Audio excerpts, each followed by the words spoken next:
That's good. Welcome everyone to Season 3, Episode 112 of the Premier Pod. I'm your host, Yash Bika, joined by my co-host, Tyler Chan. And if you're watching the video version of this podcast, you may have noticed that Tyler and I, for the first time in Premier Pod history, are actually rocking the same jersey. It is a Middlesbrough one, Adidas right there on the jersey. So it's actually pretty funny. Before we recorded, I had the jersey on and Tyler had another jersey on, and he was just like, hold up, we gotta change. I gotta change. We gotta make a quick change on this one. And then we ended up rocking the same jersey. It's kind of funny because we both support different teams, but this is like a randomness how we both end up with the same jersey on this one. Mm-hmm. So it's like we're sponsored by Middlesbrough for this episode, but yes, nope. We just have their jersey. Yeah, just big fans of Middlesbrough, obviously. But no, funny story how we ended up rocking the same jersey. But pretty exciting episode. We have some of the recap of the Premier League action going on, some of the big storylines. But the first one that we have to bring up is the biggest game of the weekend was Arsenal versus Liverpool. Tyler wasn't too confident in his own Liverpool squad. If you remember from last week, I actually predicted, I think, a defeat. Yes. Yeah.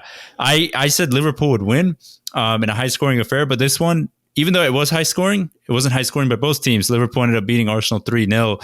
All goals coming in the second half. Diego Jota scoring a brace, and then I think Mo Salah pitched in with one goal. Mm-hmm. It was yeah. So it was a 3-0 win for Liverpool, but another clean sheet in the Premier League for Liverpool. And now I'll just put this out there. I know today we're recording this on a Tuesday. They obviously lost 3-1 to Real Madrid in the Champions League. But in the Premier League, they have picked up some form and some momentum. And now top four, I know right now they're in 7th place, but top four, with all the other teams kind of struggling above them, top four kind of looks like a real possibility. I don't know how you feel about that, Tyler. I mean, I was going into the weekend with slight pessimism and optimism because I was optimistic that we finally had the Premier League back. It just felt like so long after finally having a week break, which is something that we haven't had for like months now because like there wasn't an international break for a while and there wasn't any qualifier matches. But going back into this week, I was thinking, I mean, it could be a restart for Liverpool, just to have some rest and then maybe go back into the Premier League with some new momentum or like just ending that losing streak momentum. And for Arsenal, they kind of went into this break with some momentum. So I was a little scared if they're going to carry over, but nope. They came back from the break. There was no momentum to be brought back. Same old Arsenal. It was same Arsenal that kind of struggles against teams that are kind of like quick paced. And Aubameyang, for some reason, was just playing left back the whole game. Like Kieran Tierney, although he got injured midway in the game, he was playing more forward than Aubameyang was for the time he was there. And that was really confusing for me. I know Trent Alexander-Arnold would push Aubameyang back, but even then, like, you got to have Aubameyang up there to like make some kind of damage. It's just he had the new dreadlocks kind of look and like it wasn't working. Yeah. So I saw the haircut too. I was like, that's a pretty decent style from Aubameyang, but dang, that is not a good look for your striker or your main attacking threat to be playing left back the entire game. There was Lacazette, and he's been in decent form in the past couple games. But I expected more from this Arsenal side. If you look and listen back to the recent, not even recent, but just like previous podcasts, I always have like this weird soft spot for Arsenal. Maybe because I have like Arsenal fan friends that just kind of complain to me a lot. And I just kind of sympathize and empathize with them. And then it kind of like gets into my head. But I don't know. I always thought that this Arsenal side would do a little better. I think they would have if they had Saka and then, Smith Rowe as well, but they didn't play either. And, Liverpool going into this with knowing Chelsea lost in the morning too, I think that also gave them a slight boost to be like, hey, maybe there's a chance. Because now they're only 2 points behind. And, they are sitting in 7th, and it's really tight right now for that last 4th place spot. Mm-hmm. But I think this could be some good momentum because, Kabak and Daniel Phillips playing center back once again, got the clean sheet against a pretty good Arsenal side. And I mean, this momentum, although it didn't carry over into the Champions League, maybe it'll just stick through with the Premier League for the upcoming weekend because, Liverpool faces Aston Villa this weekend, which is a team that's also out of form. They dropped from and being in that European Cup competition spot to now going to mid-table. At one point, they're like, we're debating. It's like, could they make Europa League? And now at this point, it's like, I think they're sitting tight in mid-table without Jack Grealish. So I think that's just where they're going to end up. But I mean, it's looking promising for Liverpool. I'm not going to say they're going to hit top 4 yet, because that still means that they have to do better than West Ham, Chelsea, and Tottenham. I think they can do better than Tottenham, but West Ham and Chelsea right now, I still don't know. Unless Leicester kind of poops the bed and drops out of that top 4 race too, which they did last season. Mm-hmm. I mean, that's not out of the realms of possibility, but I still think it's going to be a big stretch for them to get into top 4. Yeah, there's a slight hope, but it's just still a stretch. It definitely made it very interesting that literally every team above them besides Manchester United dropped points. Leicester dropped points. Tottenham dropped points. Chelsea dropped points. So it was a perfect opportunity for Liverpool, and they took advantage of it by winning this game. So now it kind of puts the top four question into an actual scenario, because it seemed like for a little bit that they were completely out of it, but now they gotta fight it like a puncher's chance. But what was also interesting that came out of this, I guess, before this game happened, was for the England qualifiers, a couple big name right backs in the Premier League were omitted from the squad. And they are reports and maybe talks from the media that these two could potentially just be out of the conversation in general for the Euro 2021. And we were talking about Trent Alexander-Arnold for Liverpool, the right back, and Aaron Wan-Bissaka for Manchester United, the right back. Aaron Wan-Bissaka makes, I guess, a little bit more sense because he's been in and out of the England lineup for this whole year.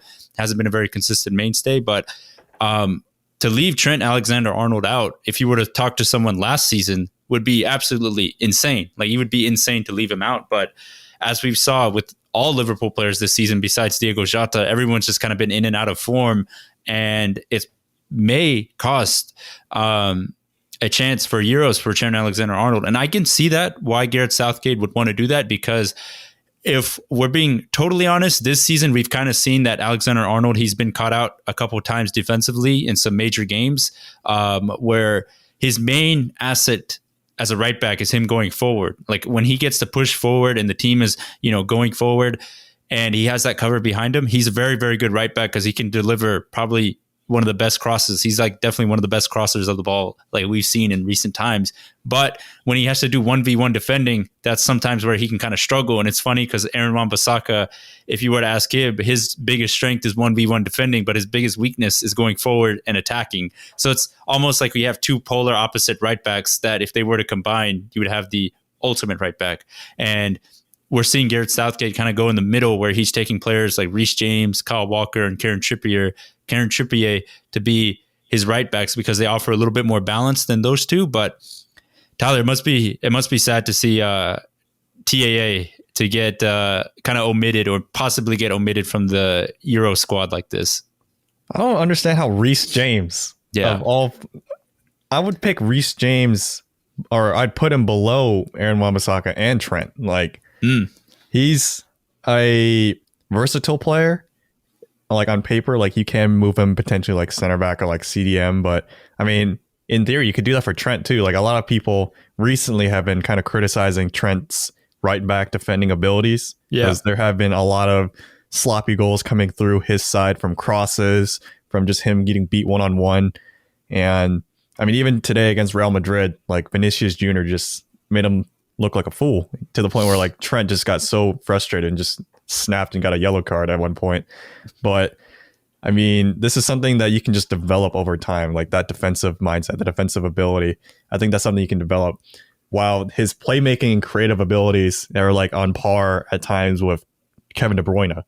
And that's something you can't get out of Reece James or, even a Kieran Trippier or Kyle Walker. Like, although I would say Kieran Trippier and Kyle Walker are better defenders, I still think that versatility you get from just the whole right side from Trent Alexander-Arnold is something that, England will really miss if they don't bring him in. This is my 2 cents and my, my advocation to bring Trent to the Euros. But, I don't know if Gareth Southgate's listening. But, I mean, to me, that's just insane to not have Trent. Because, as you said, a year ago, if you'd left him out, that's insane. And even today, I still feel like he's still better than Reece James. It's just... I feel like a lot of hype has been coming around Reece James, and I do agree with Tyler. Like, I think Reece James is a pretty solid player from what I've seen, all the Chelsea games I've watched. He does provide. It's a weird thing. He's kind of a mixture of Trent Alexander-Arnold and Aaron Wan-Bissaka, where I think he's not the greatest defender, but he's also not like the greatest attacking fullback. Like, he's a good balance, I guess, per se, of the two.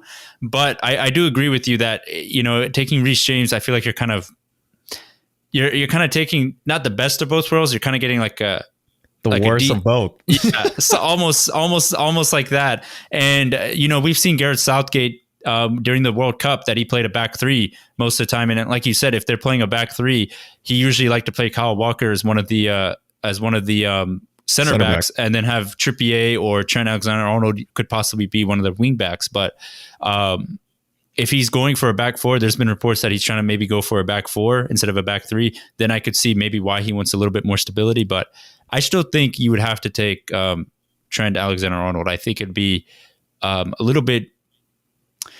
I wouldn't say it would be the worst decision in the world, but it would raise a lot of question marks, I would say, because even, let's say, for example, if worst comes to worst, Trent Alexander-Arnold could even play as an auxiliary forward in terms of just like whipping in crosses and stuff like that.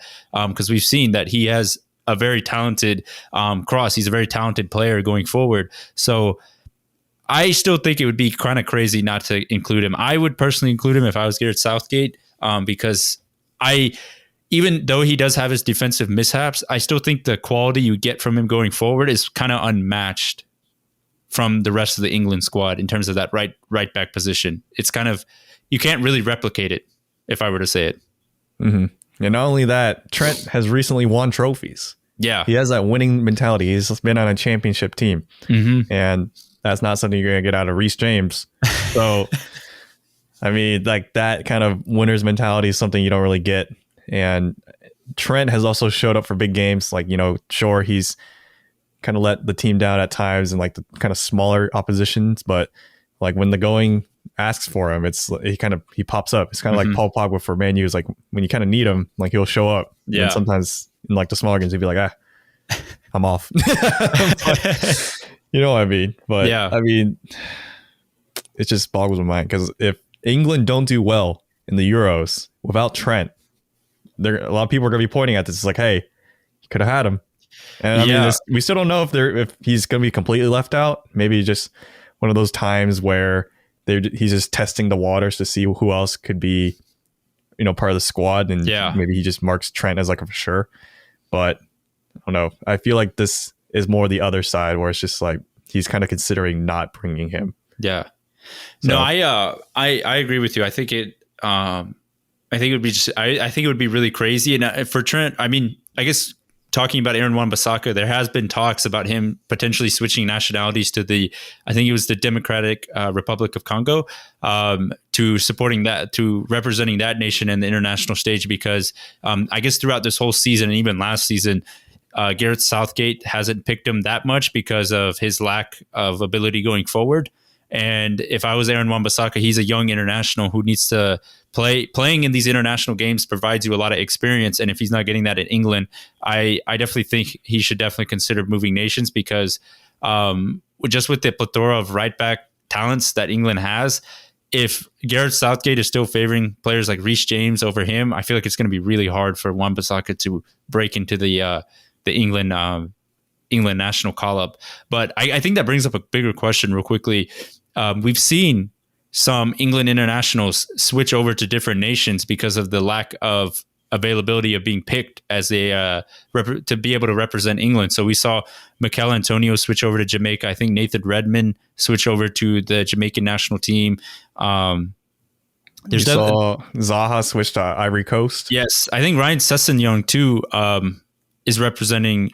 I think he has switched over too, but I guess like the overall conversation is we're seeing a lot more players kind of taking the leap of faith and just supporting and like representing other nations for their international play, because they have a better chance of getting picked, but also they can more consistently get picked for the national team. And I would say I definitely support it, because if you're not getting picked for your current national team that you're on right now, I think you should definitely be able to change, because every player deserves and needs a chance to be represented in the national spotlight like that.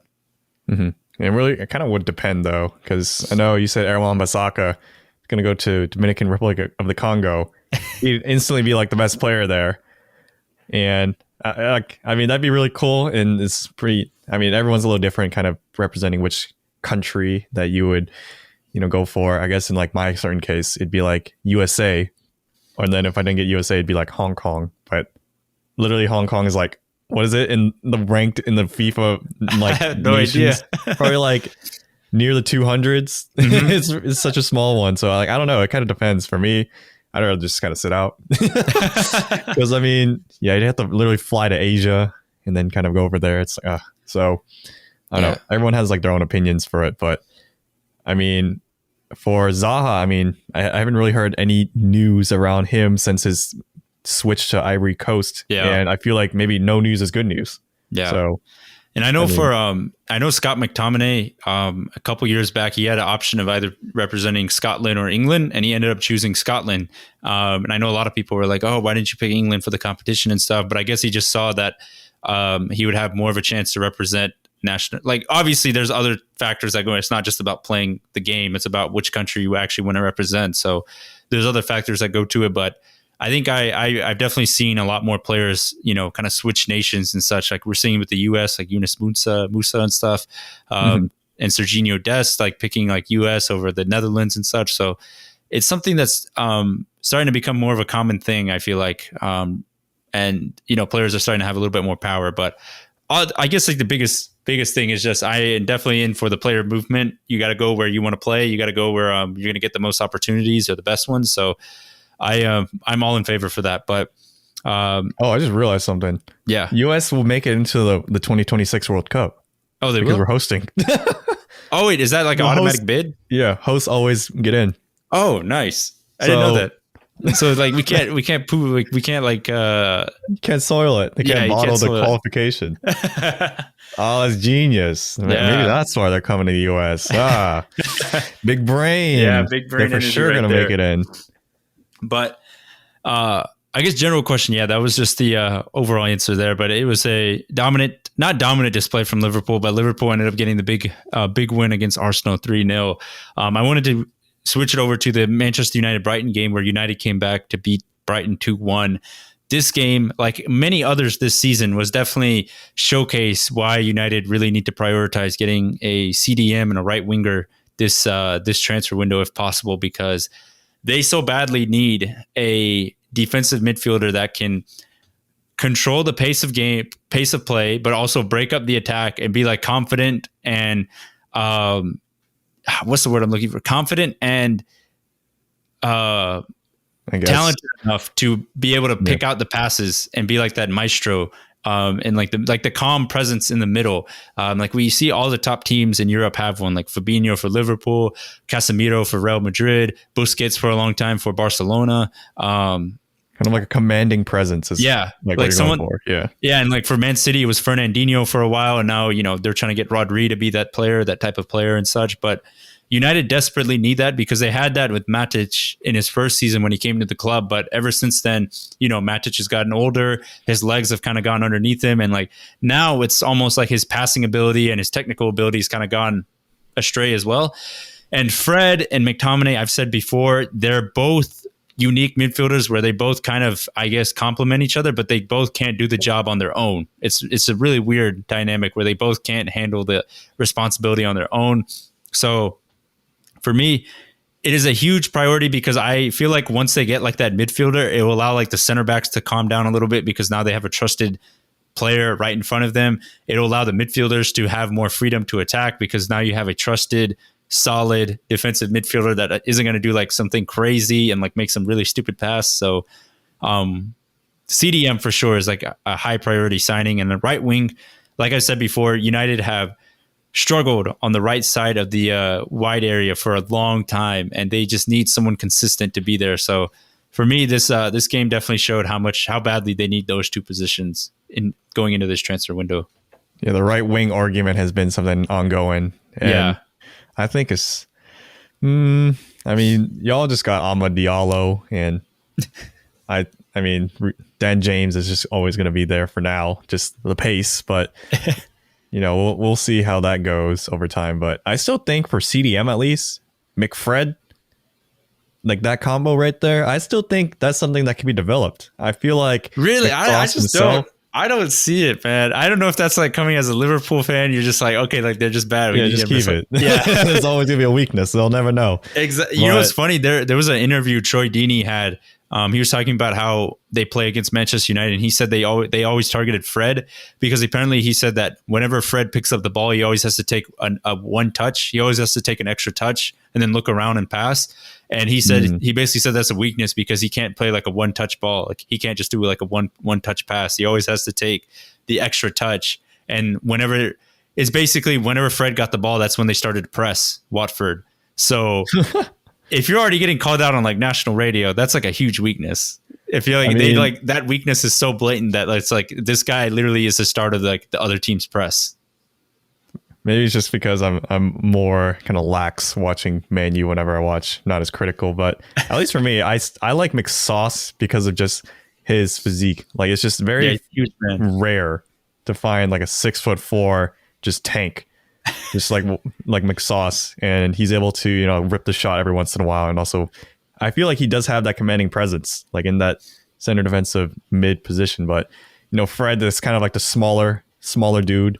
Kind of like the worser version of like a mix in between like what Conte tries to do and like Kovacic. Yeah, is like a weird in between where it's just like when you go in between them, it's just a worser player, and that's Fred. But yeah, Fred is like a weird one. I've always like kind of supported Fred, but this season for sure has kind of shown when United have had like their most talented players around him, like Bruno, Pogba. You can really start to see like how the deficiencies in Fred. I think last season he definitely made up for it because that team didn't have a ton of quality before Bruno came in. It was just, Andreas Pereira, McTominay, and Fred. Fred really kind of just showed like, hey, he worked really hard and could win the ball back. But this season, you can really see like the deficiencies Fred had because he can't really shoot. He can't really like, shoot on goal. His passing is really erratic, I would say. There's definitely a lot of times where he'll just like spray the ball out to a fullback and it's like either goes out of bounds or it's like way too far ahead of him that he can't do anything with it.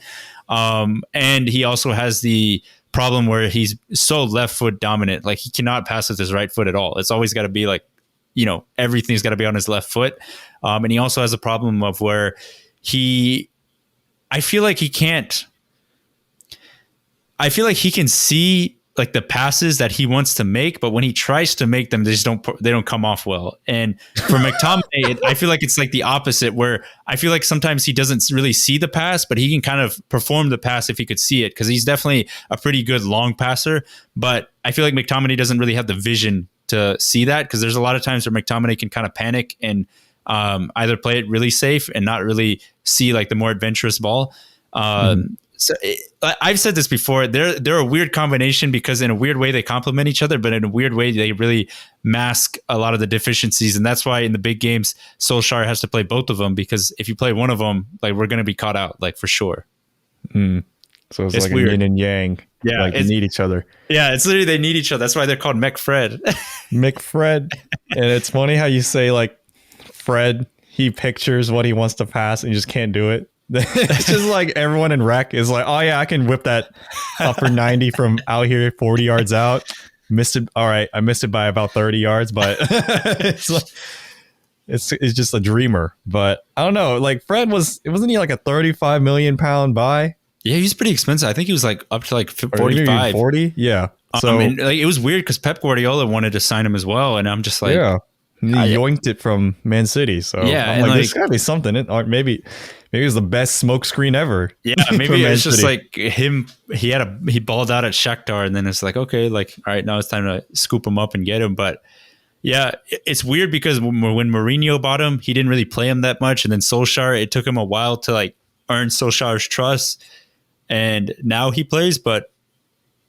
I don't know. Like I've said before, they're a weird combination. And when Matic plays, usually Matic can provide the passing and the vision, but now it's almost like he has no pace anymore, which is true because he hasn't had pace in a long time. But now he has no pace, but also his passing and his vision has gotten worse, I would say, throughout the season. Yeah, it's literally regressed. Like his passing ability has gotten worse. So it's a deficiency that's very prominent in the United squad. And because of that, I feel like that's why a lot of the fullbacks and the center backs have to take a lot of the pressure, because their CDM or their midfielder right in front of them is not doing the proper job. So that's why I feel like it still needs to be top priority to get a world-class CDM or a up-and-coming class central midfielder in there. Well, if I know anything about Man U, is that every once in a while they just go ham and buy someone big like Bruno Fernandes.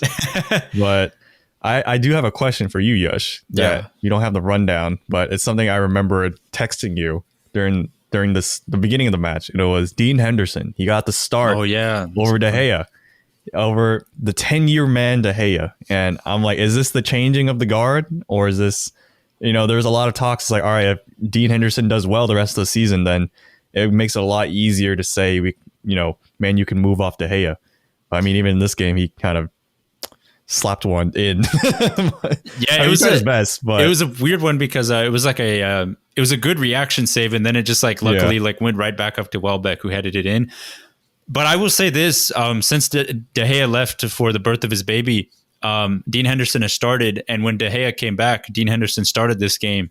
And apparently, I don't know how truthful this report is, but last week or a couple of days ago, there was a report that De Gea was pretty upset about not starting against Brighton in the game. And then Solskjaer, there was just a report that De Gea was kind of upset about not being able to start. But to be honest, I've always been a big David De Gea advocate and friend, in terms of supporter. I even at his worst times, you can go back to the podcast. I've definitely tried my best in terms of supporting him and just saying that, hey, David De Gea is still a world class keeper, just having a couple bad moments or a couple bad seasons. But it seems like Solskjaer, the way he's heading and the way they brought back Dean Henderson and the fact that Dean Henderson is a quality keeper that shouldn't just be riding the bench.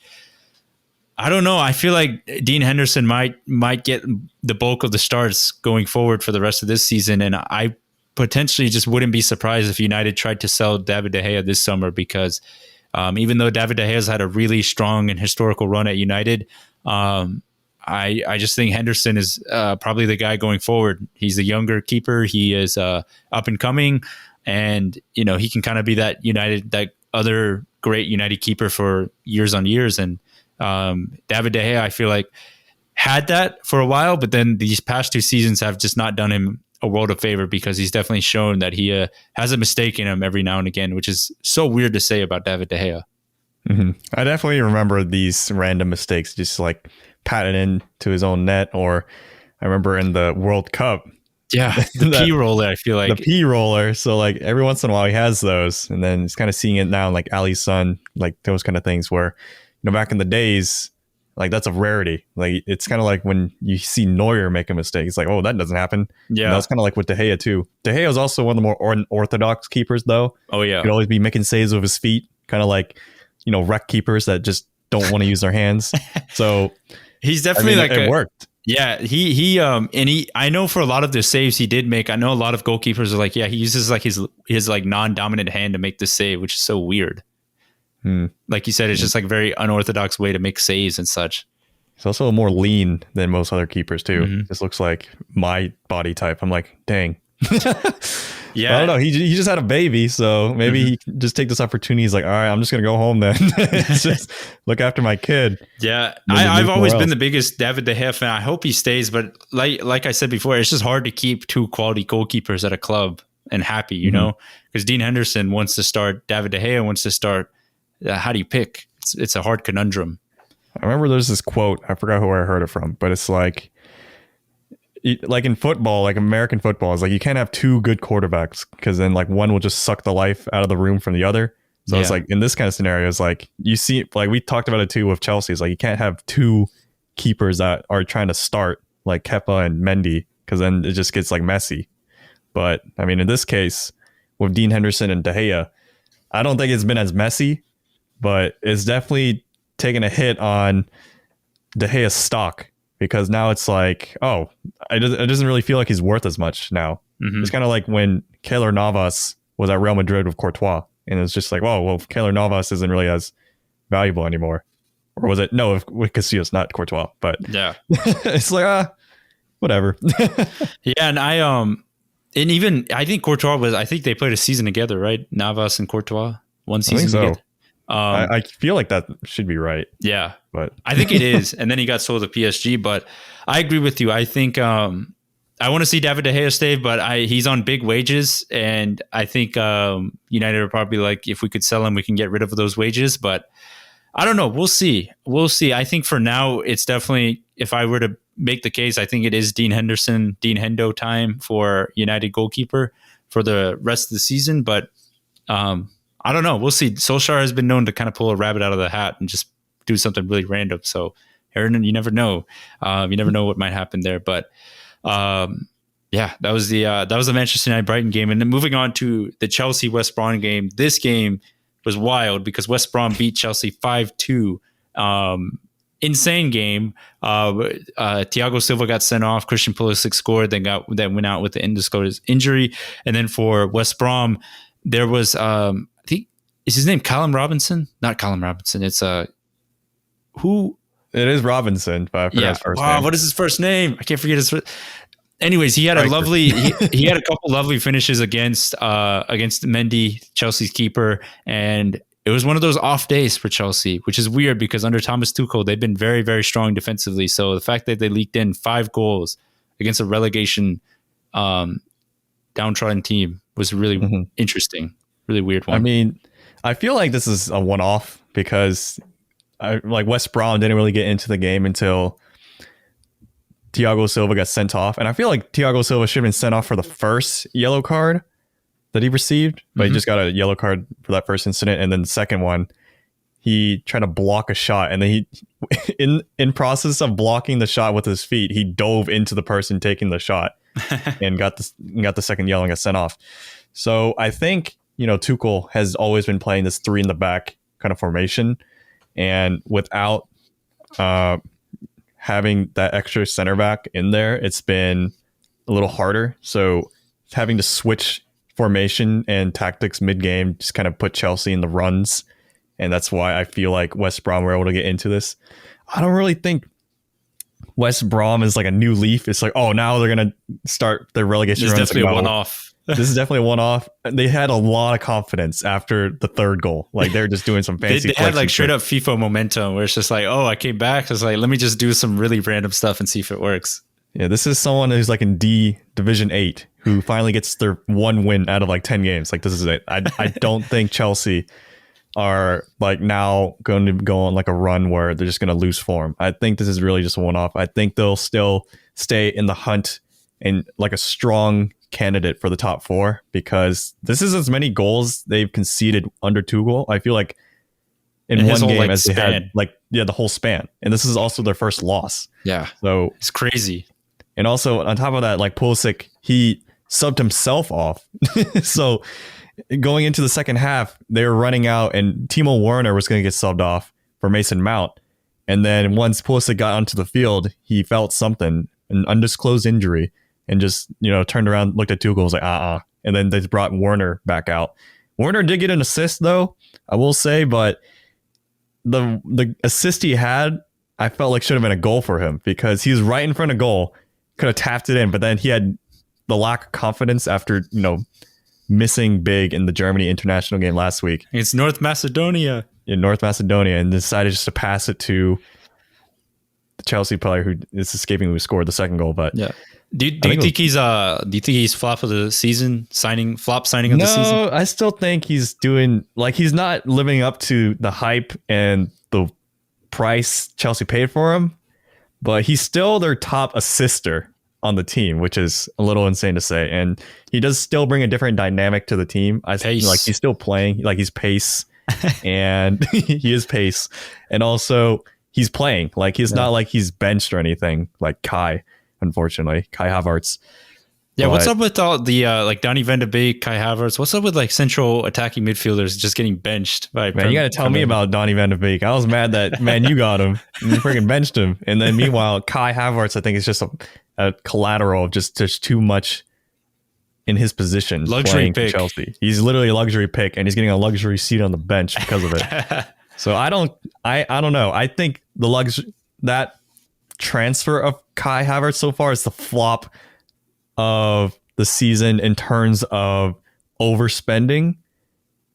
But I don't consider either of them to be like the flop of the season in terms of like performance, if that makes sense. Yeah. Like I don't think they were brought in and be like, oh, like they were completely not who we thought. Well, Werner a little bit, but I still think there's definitely another player that I'd be thinking like, I remember last year it was like Kepa, but like this year is definitely like those two are not make funnable enough. You know what I mean? Yeah. It's like a interesting question to put out there because Werner has struggled at times and stuff, but like you said, he's the leading assister for Chelsea and such. But yeah, it was a weird one-off game for both of these clubs. And I guess moving on to the Leicester City game, Man City beat Leicester 2-0 on what was supposed to be a big matchup. But Leicester, who are struggling with injuries, kind of didn't show up. And Aguero started for City. City, I think, have a 14-point lead on top of the table, but they are running away with the title like they always have. But now it brings up the question, will Brendan Rodgers and Leicester ruin their chances to get top four again? Because now it's squeaky bum time. It's no longer you can just kind of mess around. Like if you lose points, like you could potentially not make it back in the top four if you keep screwing around. As I always say, under Brendan Rodgers, there's that last bit of the season, the very end, they always regress. And if you look at the Premier League table last season at this point, Leicester at the exact same point. They had almost the same amount of points and 8 games remaining.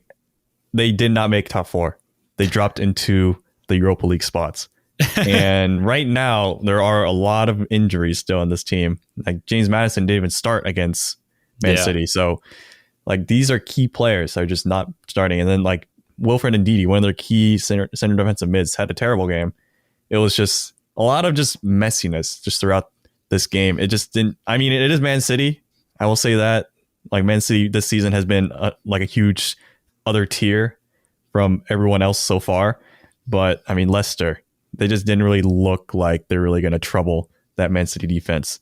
And I wouldn't be surprised if Brendan Rodgers' team just, don't make it into that top four. They just slip out. Pressure's on them now. Pressure is on them. So, I mean, it's up to them to prove not only me, but everyone else wrong that they can finally get Champions League. But, it's in their own hands. Their destiny is literally in their own hands. They can just like last season, do their job. Yeah. If all they do is do their job and then they'll get Champions League. They don't have to rely on anyone else dropping points or anything like that.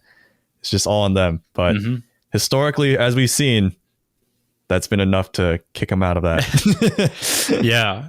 I agree with you. I think it's going to be really interesting. And one team that I would say is playing carefree with no pressure is a team that we did not expect to be in the top four right now. Currently, it is West Ham United, led by David Moyes, Declan Rice, and the only Jesse Lingardinho. He is on fire. He's been absolutely killing it since he joined West Ham on loan. I mean, the dancing king. He's lighting up the Premier League once again. And I just have to say, I know I said this before, it is so nice to see Jesse Lingard finally enjoying himself, playing good, playing well, assisting, scoring consistently. He's bringing back the 2018-2019 Jesse Lingard form that was so fun to see. And the one he brought into the World Cup, he was brought onto the England squad. He made the England squad just recently. There's a chance he could make the Euros with this form. So, man, it is nice to see West Ham kind of getting the best out of Jesse Lingard. And now I feel like the question is should United bring him back, or would it be best for Lingard just to go permanently to West Ham? And a part of me feels like, since he is a United fan, like Manchester United person, like fan, went to the academy through and through, I don't know. I feel like a part of me is just like this extra bit of confidence he's gaining again. Like he finally found the joy of playing football again. I feel like he can bring that to United and kind of be an impact player for them. I don't think he's going to start consistently, but I think he can be an impact player off the bench. But I guess maybe one of those things is the reason he's playing so well is because he's starting consistently, not coming off the bench. But it's always tough. I don't know. A part of me wants him back, but a part of me also knows that, he is 29 going into 30. It's not very likely we're going to get like a ton of the best years out of Jesse Lingard at United. But man, it is nice to see him play really well for West Ham once again. The Pod Piper kind of making sure the dark horse West Ham are the best team in London, which they currently are right now, which is insane to say. They're literally the best team and the Premier League table in London. Like they're better than Chelsea, they're better than Tottenham, Arsenal, Crystal Palace. Like who would have thought that West Ham, Fulham, who would have thought West Ham of all teams would be in the top 4? Like we called it as a joke a long time ago that maybe West Ham could get top 4. I mean, I kind of joked they could maybe even win the title, but at this point, top 4 is even crazy. But for me, I mean, if I was Jesse Lingard, it looks like he's having a lot of fun at West Ham. He's starting. He's like the main man. He's making like he was on fire like in this game against Wolves. It made Wolves look like a team that was fighting relegation. Like it just like West Ham were just dominant. And this kind of Lingard, I don't think would be there at Man U because he would have to take Bruno Fernandez's spot. Yeah, that's not happening. Yeah, that's not happening. And also, if you come off the bench, like there goes all your momentum. It's just like you're just the bench player. Like only certain players can really come off the bench consistently and be good. Yeah. Like you got to be like the super like Chicharito, like Divock Origi, right?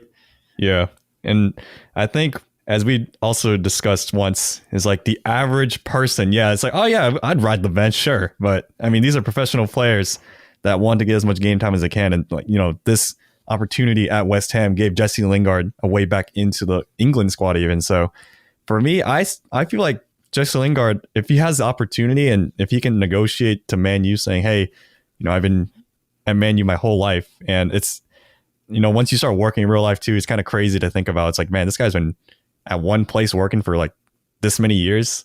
That's crazy. Yeah. It's like you don't even stay in school for that many years even at one place, unless you go to like one academy that's like kindergarten through like senior year. But I mean most people, even when you go to like schools, like you're only there for like 4 years, and then when you're at work these days, for our generation, you're not there for life as our parents were and like historically were. Now you just kind of like jump ship every few years or so. But for me, Lingard, this could be it. This could be his time to his second career like kind of jump where he just goes to West Ham and hit like the main man there. Because, man, it's going to make me so sad. I love Jesse Lingard. He's my guy. But we'll finally get to see more of his TikTok dances. Like, there will be way more plentiful moonwalking at the Emirates. Yeah, like he'll be doing that more so rather than off the bench. Yeah. And we might even get that chance at Man U. So I still think you should do it. Yeah. That's my take, Jesse, if you're listening. Go to West Ham. This is very much like Matthew Stafford to the Rams, except like reverse. Except it's kind of like if he was the backup for the quarterback at the Rams and he decided to go to the Detroit Lions. Yeah. So it's kind of reverse, but I think it'll make sense for him. I think Jesse Lingard, you should do it. Just make that switch and just stay there. Yeah. London's cool. A part of me like definitely agrees with you. And I think if he does end up leaving permanently, I even though I say like it would be nice to have him back, I still think probably the best move for his career would probably be moving permanently to West Ham or whatever club he chooses. But whatever happens, I still think he's etched his name in kind of United legend, like I guess history books because of his winning goal in the FA Cup in 2015-16, where he just hit an absolute screamer in the back of the net against Crystal Palace and won United the FA Cup in extra time, and basically stopping us from going to penalty shootout against Crystal Palace. So to me, he's that goal pretty much etched his name in like United history books. He scored some wonderful goals against other clubs throughout his career there. So it'll definitely be pretty sad to see if Lingard does go, but it's probably just one of those things that, it was just probably the right time for a change. And you can see that his mood is a lot better. He's more happy. He's enjoying himself. So, West Ham have a good squad. And I think Jesse Lingard does really perform well there. But I wanted to, I guess it's not really on the topic right now in our outline, but I really wanted to point out Declan Rice. I wasn't the biggest believer of Declan Rice going into this season or even last season. I know there were spurts where like, okay, Declan Rice looks like a legit player, but man, I'm starting to get convinced now that this guy is an actual legit CDM, and maybe someone United should target because he is a wonderful passer of the ball, but he also has a lot of control of the game. I feel like he's not very erratic. I feel like he has a lot of control in terms of the position he plays and the type of passes he can do. And not only that, him going forward, he's really good going forward as a CDM. He can absolutely hit some screamers for West Ham. He has a good passing ability. I know that one game against Arsenal where he basically outran the entire Arsenal like defense and the Arsenal defenders, and he almost scored. So Tyler, I am a big believer of Declan Rice. I hope he goes to United. I hope he doesn't go back to Chelsea and, teams up with Mason Mount, his buddy from the Chelsea Youth Academy. But he's a real deal. West Ham have a real quality player there. It's kind of like that Wilfred Zaha situation where he's way too expensive just to buy. Is like, oh yeah, like it'd be good to just add Declan Rice to the team. Like if you get Declan Rice, it's like, all right, that is the big money move of the summer. It's like, that is the biggest move we'll make. And he's like, he has to be the impact player. Like he has to be like, you're paying superstar money for him because he has an England, nationality. Price tag. The price tag as well, just being in the same league in the Premier League. And also now for a top 4 rival. Yeah. Because West Ham are right now in the top 4. And he's still relatively young. Like there's still more potential in him to be an even better player. And not only on top of that, isn't he the captain? Or Mark Noble's the captain, but isn't he like in the running to potentially be a future captain too? So yeah, he's made a name for himself in terms of being a really good quality player for West Ham. Mm-hmm. So all these things considered, West Ham would have to give up a lot if Declan Rice goes. United can be like, we'll give you Jesse Lingard and give us Declan Rice. I mean, it could work actually. It's like, here, give us a discount. A little discount. We'll take Rice. You can have Lingard. Here's an extra 50 million pounds, something like that. But I remember when I was because I swear those deals like barely happen in real life. I remember when I first got into soccer and European football, I would play FIFA and career mode. I was like, dang, how come clubs don't just offer up because I remember I was like, Gareth Bale, why don't we just offer like Juan Mata and like plus 30 mil and like that way cover the cost of like Gareth Bale and then you come to United. And then I was just like, yeah, that just doesn't work out like that. Yeah. Because also it's like the player would also have to be like, I don't want to go. Or it's like in FIFA, you just disregard the player. It's like you meet up with the manager. It's like, all right, how much you want to give me? 78 million. He's like, no, I'll give you 65. No. Let me give you a player plus 60. Okay. Yeah. He's like, you can have. I mean, that cheese kind of got a little better in the more recent FIFAs where like they really devalue a player now when you put them in a trade. So I guess it's more like real life because you don't really see that many player swaps these days. Mm-hmm. But I mean, for me, I still think like Declan Rice, he'd be a really good addition to that Man U side. But I still think it'd be kind of the equivalent of putting all your eggs in one basket because that'd be a lot of money unless Man U all of a sudden have a lot of money out of nowhere that they want to spend. Yeah, that they can spend even because as we said, they also still have Donny van de Beek. Yeah, it's like he's not a defensive midfielder, but like he's got to play somewhere eventually, and they got to make room for like a big move like that as well. And I still think they have some bigger issues like at center back and the right wing position still kind of up in the grabs or up in the air. So I think, they could maybe just go all in for like this upcoming transfer window and then the next transfer window they can address the other sides. But I don't know. Declan Rice is just maybe potentially might just be too expensive for any team because right now it's a little overvalued to even get him. Because I think if any team were to get him right now, it'd be at least 70 million pounds or something crazy like that. That's a lot.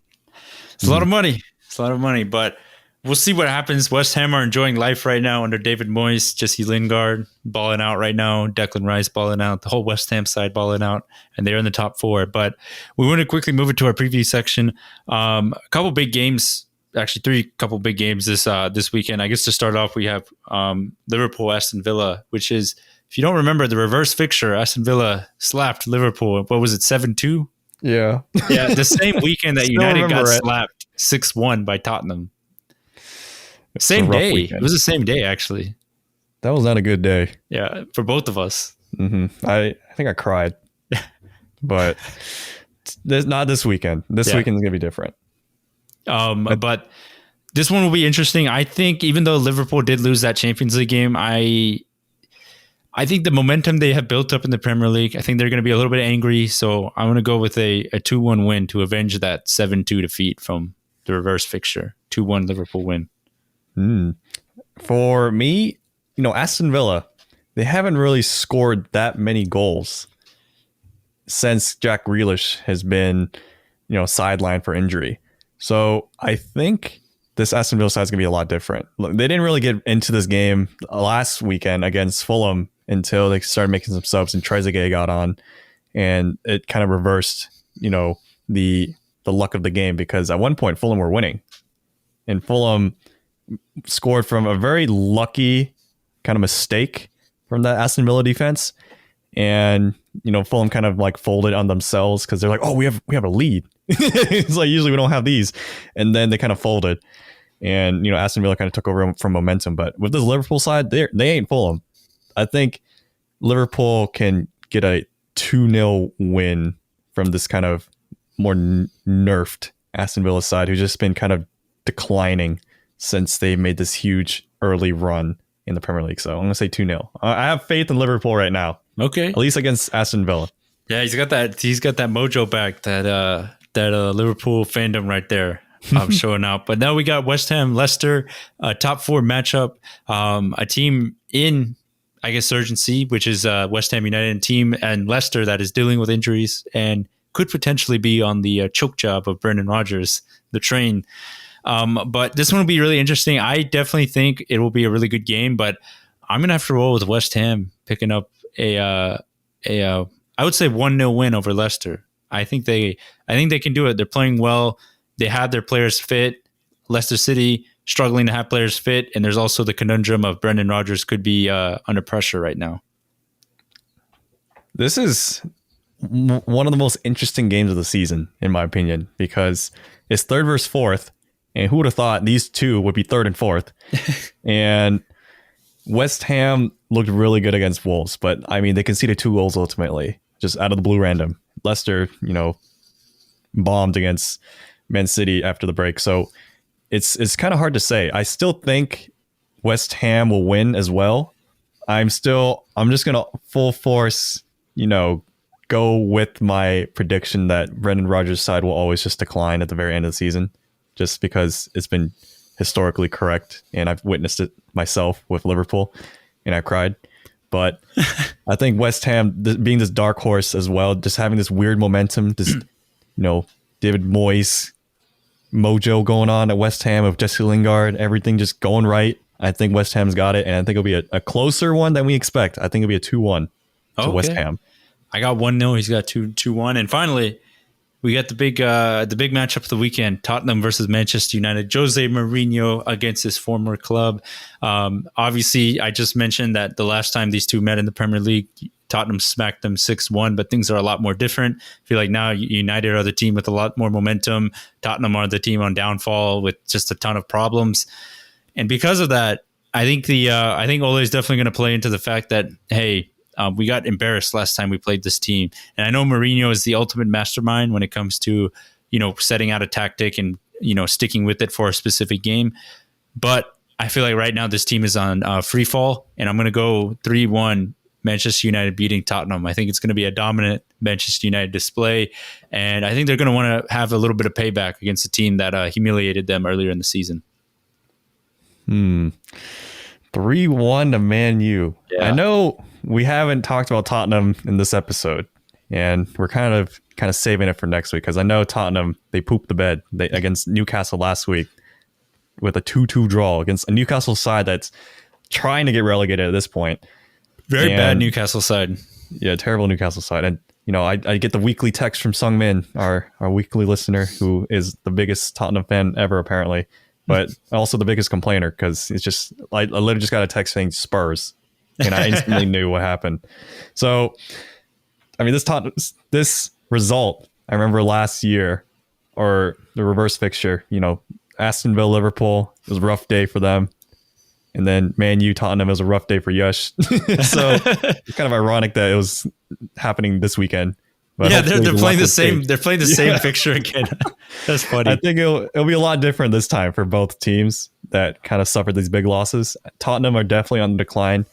Kane is their one hope, I feel like, right now. Son has not been the same since the very beginning of the season, and Kane's kind of the only player kind of doing really well. He's one of the top players in the whole of Europe right now because of in terms of goals and assists combined. He might be the first player, I think, for maybe 20 years or something, where he's going to be potentially in the race for Golden Boot and also whatever the most assists is, the trophy for that for the Premier League season. So he's been on another level, but it's just the rest of the team's just kind of been letting him down.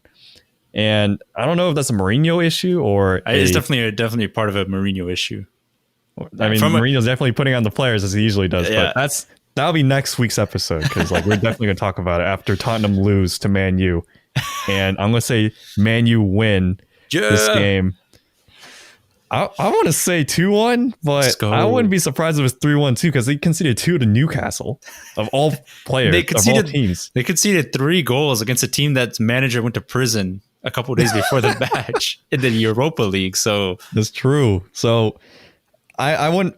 The reason why I'm hesitant is because, Jose Mourinho, as you know, Yash, likes to park the bus against big opposition. Yeah. So I wouldn't be surprised if Tottenham tries to play for the 1-0. But if Man U get the first goal, then there's a big hole in that bus now. Just like a rocket. Collapse. The bus collapsed. Like you just shoot like a laser straight through it. Now it's just the floodgates will open. And I think if Man U get that first goal, I could see a 3-1 as well. So I'll hop on your 3-1 train, Yash. But all I know is that Tottenham are not winning this game. Let's go. That's what I like to hear. Both predicting 3-1 Manchester United wins. So I'm hoping it comes true because United and Liverpool both need that revenge game to make up for those bad losses from earlier in the season against both of these same teams. But I'm going 3-1 Manchester United win there. But that kind of wraps up episode 112 for us. I know, as we always say, please make sure to rate, comment, subscribe. You can subscribe to us on YouTube at the Premier Pod, where you can catch the video versions of this podcast. We're also, if you want to leave us a rating on Apple Podcasts, that's also great. But like we always say, if you don't, that's totally fine. If you want to share this podcast with one of your friends, that's definitely more than welcome. We definitely do appreciate all the support that we get. You can also follow us on our social media pages on Instagram and Twitter at the Premier Pod. Sorry, I couldn't get the words out of my mouth there. At the Premier Pod, you can hit us up with the DMs or any questions you have or any topics you would like us to talk about in the future. But as we always say, thank you guys so much for the support. And that kind of wraps up season 3, episode 112 for us. Thank you guys so much. Peace. Peace.